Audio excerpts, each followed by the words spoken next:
እሺ ተመልካቾች እንዴት ናችሁ? እንግዲህ ኖቬምበር መጨረሻ ላይ የኢትዮጵያ ንግድ ባንክ ቤትና መኪና መግዛት ለሚፈልጉ የብድር ፕሮሲጀር አውጥቷል። ሪቴል ከስተመሮቹ ማለት ለግል መገልገያ ብቻ የሚፈልጉ ለፋይናንስ ለንግድ ሳይሆን ለግል መገልገያቸው ቤቱንም ለግል መገልገያቸው መኪናውንም ለራሳቸው መገልገያ ለሚፈልጉ ሪቴል ከስተመሮች ቤትና መኪና እንዲገዙ ፕሮሲጀር አዘጋጅቷል መመሪያ እና መመሪያው በጣም ለየት ጠንከር ያሉ ሀሳቦች ውስጡ ያሉበት ነው። አንዳንዶቹ ከዚህ ቀደም የነበሩ አይነት የሚመስሉ አይደሉም። ከተለመደው የብድርና የቤት የፕሮሲጀር አንጻር ሲታይ ማለት ነው። እንግዲህ ከዚህ ቀደም ሌሎች ባንኮች ላይ ያለ ለቤትና ለብድር ሲሆን በዛው ባንክ ላይ አካውንት መከፈት አለበት ይላል። ኢትዮጵያዊ የሆነ እድሜው ከ18 እስከ 60 ዓመት ደሞዝተኛም ከሆነ ደሞዝተኛም ካልሆነ ሚኒመም የሚባለው ዓመት ለማመልከት 18ኛ ዓመት ላይ ያለ ነው። እስከ 60 ዓመት ድረስ ነው። ተቀጣሪ ያልሆነ ግን ደሞዝተኛ ያልሆነና የራሱን ቢዝነስ ለሚሰራ ግን የእድሜው ጣራ እስከ 65 ዓመት ድረስ ያለ ሰው ማመልከት እንደሚችል ነው የሚያሳየው። እና ለቤትና ለመኪና የሚባል ሂሳብ መክፈት አለበት የኢትዮጵያ ንግድ ባንክ ላይ አትሊስት ለ6 ወር ደግሞ መቆጠብ አለበት በተከታታይ የተቀመጠውን ፐርሰንታይል። ለምሳሌ 50% ከሆነ 50%ን በ6 ወር ውስጥ ቆጥቦ መገኘት አለበት እንደማለት ነው። 30% ከሆነ በኋላ ለመኪናዎቹ ምናምን 30% በ6 ወር ውስጥ ቆጥቦ መገኘት አለበት በተከታታይ። ይሄ በማይክሮ ፋይናንሶችም አንዳንድ ባንኮች ላይም ያለ አይነት አካሄድ ነው። ስለዚህ እሱም መስፈርት ያሟላ ሰው ወደ ብድር ስርዓቱ መምጣት እንደሚችል ነው የሚያሳየው። ለመኪና በጣም ትልቁ ማክሲመም የሚባለው እስከ 30 ሚሊዮን ነው። ለቤት እስከ 30 ሚሊዮን፣ ለመኪና ደግሞ እስከ 10 ሚሊዮን ድረስ ነው። ተቀጥረው የሚሰሩ ሰዎች ቢያንስ 1 ዓመትና ከዛ በላይ እየሰሩ የሆኑ መሆን እንዳለባቸው ያሳያል። እንግዲህ ሪቴል ከስተመር ማለት መካከል ላይ ያሉት ናቸው፣ መካከለኛ ገቢ የሚያገኙ ናቸው ተብሎ የሚታሰቡ ናቸው። እና የመጀመሪያ የቤቱን ብንመለከት ቤት የሚገዙ ወይ ደግሞ ለመገንባት የሚፈልጉ ሰዎች ለመግዛትም ሊሆን ይችላል ለመስራትም ሊሆን ይችላል የሚጠይቁት ለማደስም ለማስፋፋትም ያላቸውን ቤት ጥያቄ ላይ ያቀርቡ ይችላሉ። በቃ ላስፋፋበት ፈልጋለሁ፣ ለማደስ ፈልጋለሁ ብሎ ሊያቀርቡ ይችላሉ። ለመገንባትም ፈልጋለሁ፣ ለመግዛትም ብለው ሊያቀርቡ ይችላሉ። ይሄ ለመገንባትም ከሆነ በራሳቸውን ቦታ ላይ ከሆነ በሚስት ወይ በባል የሚል ከሁለቱ አንዱ ባለ ፕሮፐርቲ ላይ መሆን እንደሚችል የዚህ መመሪያው ላይ ተቀምጧል። እና ቤት ለሚገዙ የተቀመጠው መስፈርት ዋና ዋናዎቹን ካየን ካዛንችስ አላረጀችም፣ እንደ አዲስ ተዋበች እንጂ። እንደሚታወቀው ካዛንችስ የብዙ ዓለም አቀፍ ተቋማት መገኛ ነች። በሀገራችን የሪል ስቴት ልማት ዘርፍ ፈርቀዳጅ የሆነውና የካበተ ልምድ ያለው አያት ሪል ስቴት በካዛንችስ አዲስ መንደር በጥራት በመገንባት ላይ ነው። እጅግ ውብ በሆነ እይታ ካዛንችስን እየቃኙ ሕይወቶን የሚያድሱበት የመኖሪያ መንደር ከ600 ሺህ ብር ጀምሮ እስከ 20% ቅናሽ የተደረገባቸውን ቤቶች በ15% ቅድመ ክፍያ በኢትዮጵያ ብር ተዋውለው የቤት ባለቤት ይሁኑ። በካሬ ከ89 ሺህ ብር ጀምሮ ከባለ 1 እስከ ባለ 4 መኝታ ቤቶች ከተጨማሪ የሰራተኛ ክፍል ጋር። በተጨማሪም በሲኤምሲና በአያት ያለቁ ቤቶችንና የንግድ ሱቆችን ይዘንላችሁ መጥተናል። ልብ ይበሉ፣ ክፍያው እስኪጠናቀቅ ጭማሪም ሆነ ወለድ የለውም። ለተጨማሪ መረጃና ለመመዝገብ ከታች ባሉት ስልኮች ይደውሉልን። አያት ሪል ስቴት። ኢንተረስት ሬቱ በ14 ከመቶ ነው። ለቤት በ14 ከመቶ ነው። ለመኪና በ15 ከመቶ ነው። እና በ14 ከመቶ ከተበደረ በኋላ ያው እንደሚታወቀው ኢንተረስት ሬት በመሃል ላይ የሚለወጥ ከሆነ በመሃል ላይ እያስተካከለ ይቀጥላል። ለምሳሌ ከአንድ ዓመት በኋላ 15 ከመቶ ከሆነ በ15 ከመቶ ነው የሚቀጥለው። ከአንድ ዓመት በኋላ 17 ከመቶ ከሆነ በ17 ከመቶ የወለድ ለውጥ ሲኖር ማለት ነው። ለቤት እስከ 6 ወር ድረስ የፎታ ጊዜ ይሰጣል። ለመኪናው የፎታ ጊዜ የለውም። ለቤት ግን የፎታ ጊዜ ይሰጣል እስከ 6 ወር ድረስ። በዛ 6 ወር ውስጥ ግን ኢንተረስት ሬት የመክፈል ግዴታ አለበት 14 ከመቶን። ከዚህ ቀደም የፎታ ጊዜ ካለ በፎታ ጊዜ ፕሪንሲፓሉ የማይከፈልም ኢንተረስት ሬቱ የማይከፈልባቸው አሉ። አሁን ግን ፕሪንሲፓሉ ብቻ ነው የማይከፈለው እንጂ ኢንተረስት ሬቱ 14 ከመቶ እየተከፈለ ይቀጥላል ይላል። እንግዲህ ቤት ለመስራትም ለመግዛትም ለማደስም ለማስፋፋት የሚፈልግ ሰው መጀመሪያ ላይ ቀድሞ 50 ከመቶን መቆጠብ አለበት። መግዛት የሚፈልጉን የ10 ሚሊዮን ከሆነ የ10 ሚሊዮን 50% መቆጠብ አለበት። የ2 ሚሊዮንም ከሆነ የ2 ሚሊዮንን 50% ቀድሞ መቆጠብ አለበት።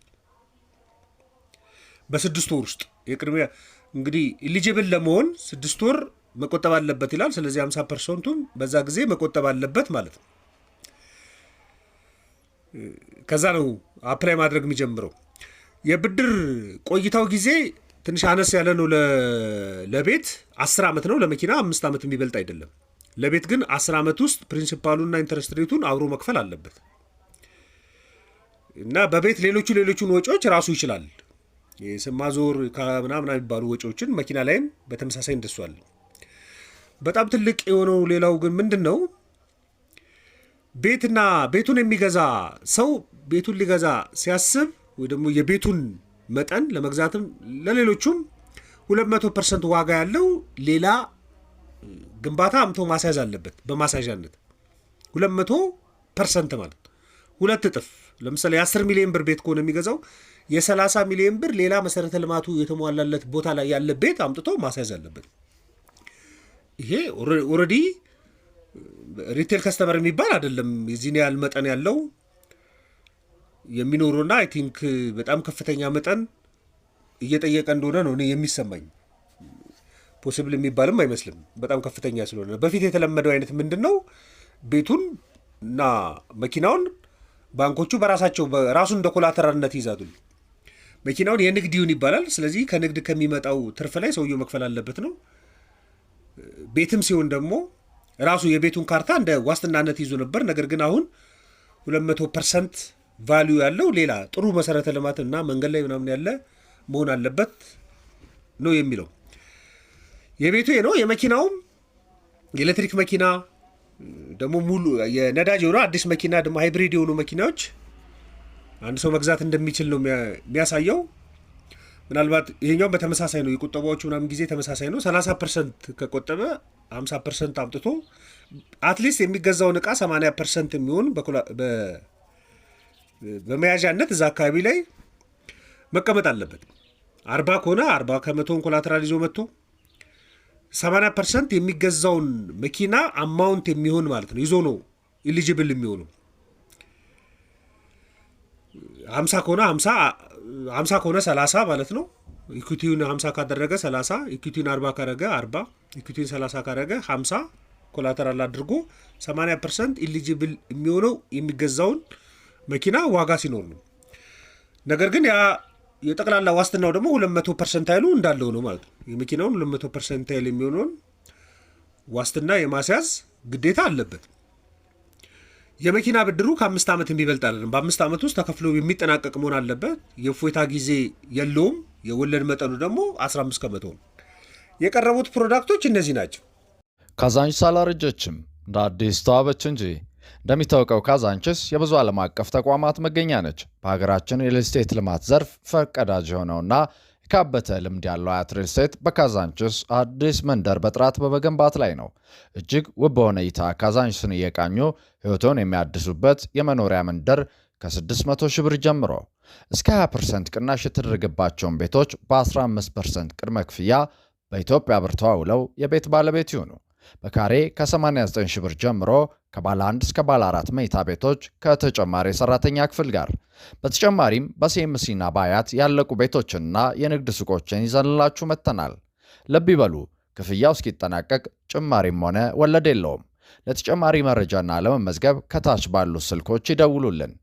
አያት ሪል ስቴት እና ሪቴል ከስተመሮች ነው የሚለው። ሪቴል ከስተመሮች ደሞዝተኛ ሆኑ የራሳቸውን ቢዝነስ የሚያንቀሳቀሱ ይላል። ግን ቤት በጣም ውድ ነው እና ዋና አሴት ሆኖ የኖረ ነገር ነው።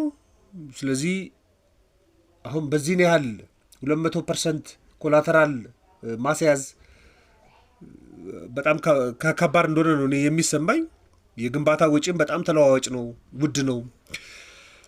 ስለዚህ በቀላሉ አፎርድ ማድረግ የሚቻል አይመስለኝም። ደግሞ መካከለኛ ገቢ ላይ ያሉ ሰው ሪቴል ከስተመር ኦልሞስት ያው መካከለኛ ገቢ ላይ ያለ ነው። መካከለኛ ገቢ ላይ ያለ ደግሞ ደሞዝተኛ ነው። ስለዚህ ደሞዝተኛ የሆነ ሰው ዝቅተኛ የሚባለውን እንኳን የቤት አማውንት በአዲስ አበባ ሳይሆን በሌሎች ከተሞች እንኳን ዝቅተኛ የሚባለውን ለመግዛት ያው ሚሊዮኖች አስፈላጊ ናቸው። የሚሊዮኖችን 50 ከመቶ እንኳን ለመቆጠብ በጣም አስቸጋሪ ነው የሚሆነው። ደግሞ በአጭር ጊዜ በ10 ዓመት ውስጥ መከፈል አለበት። ኢንተረስት ሬቱ ደግሞ ተለዋዋጭ እንደሚሆን ስጋት አለው። አሁን 14 ከመቶ ኦፍኮርስ መጥፎ ማይባል ሊሆን ይችላል ገበያ ውስጥ ካለ ኢንተረስት ሬት አንጻር፣ ግን ተለዋዋጭ የመሆን ደግሞ እድል አለው። በተለይ አሁን የቁጠባ ወለድ በድርድር ከመሆኑ አንጻር የብድር ወለድ የማይለወጥበትን ምክንያት አይኖርም ብዬ ነው እኔ ማስበው። ያ ባንኩ የያዘው ስልት ደግሞ አለ። አይ ቲንክ የንግድ ባንክነት ባህሪ በደንብ እያመጣ ነው። በተለይ ከመንግስት የልማት ድርጅቶች ጋር ከዚህ ቀደም ከነበረው ዲፎልት አንጻር አሁን እንደዚህ አይነት ሪስክ ለመውሰድ የሚፈልግ አይመስለኝም። ለዛም ይመስለኛል በጣም ሲሪየስ የሆኑ ፕሮሲጀሮችን አስቀምጦ ነው ለማበደር እየተነሳ ያለው። በ10 ዓመት ውስጥ መከፈል አለበት። 200 ኮላተራል መሆን አለበት። ደግሞ የሚያዘው ኮላተራል ደግሞ ጥሩ ቦታ መሆን አለበት። ምክንያቱም ጥሩ ቦታ ላይ ያልሆነን ኮላተራል ከያዘ በኋላ በሽያጭም ለመመለስ ይቸገራል። ስለዚህ በፍጥነት መሸጥ የሚችል ኮላተራል ፕሮቫይድ ማድረግ አለባችሁ እንደማለት ነው። በቃ መንገድ መሰረተ ልማት የተሟላበት ጋር ያለ ኮላተራል መሆን አለበት የሚል ራሱን ከሪስክ ለማዳን እና የማይመለሱ ሪስኮችን ከመፍራትም ቶሎ የሚሸጥ ኮላተራሎችን ለመያዝም ያሰበ እንደሆነ ነው እኔ የሚሰማኝ። ይሄ መስፈርት ሪቴል ከስተመሮች እንዴት እንደሚችሉት አላቅም። በጣም ከባድ እንደሆነ ነው የማስበው። ግን ይህንን መመሪያ ወጥቷል። መመሪያውን ማየት ለምትፈልጉ ሰዎች ደግሞ ቫሉዌሽኑ የሚሰራው ራሱ ባንኩ ነው። በባንኩ ባለሙያዎች አንድ ቤት ለመግዛት ሌላ ቤት በማሳያነት ስታመጡ የዛም ቫሊዩ የሚሰራው እሱ ነው። ስለዚህ 200% ካልሞላ በስተቀር ፕሮሲድ ማድረግ አትችሉም ማለት ነው። እችኛዋ መመሪያ ትንሽ ያው መረጃ እንዲሆናችሁ ነው። መመሪያውን አስቀምጥላችኋለሁ፣ ልታነቡት ትችላላችሁ። ለነበረን ቆይታ በሙሉ ከልብ አመሰግናለሁ። መልካም ቀን።